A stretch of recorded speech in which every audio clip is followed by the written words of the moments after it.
हे बघा, हे तुरीच्या शेंगाचं झाड आहे. ते पावटा बघा, मल्या नुसत्या सगळ्या मस्त गच्च भरल्यात बघा. शेताच्या मलीमध्ये भात कापून झालं तर लगेच पावटा लावला. आणि बघा,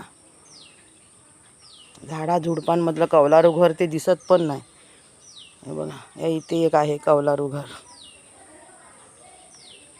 हे बघा काय ते घडच्या घड लागलेत. आणि एक एक आपल्या डोक्या एवढे पपई आहेत बघा. खालची ते बांधून ठेवला नाही आहेत, पण अजून पिकलेत नाही.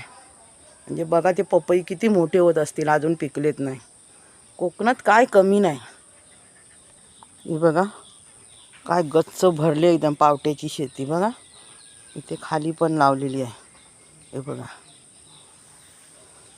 घेवडी तुम्हाला दिसत असेल. ही बघा, मी बघा आहे ना कशा उभ्या राहिल्यात आणि किती फुलले ती बघा. हे बघा, हे बघा घेवडीच्या शेंगा.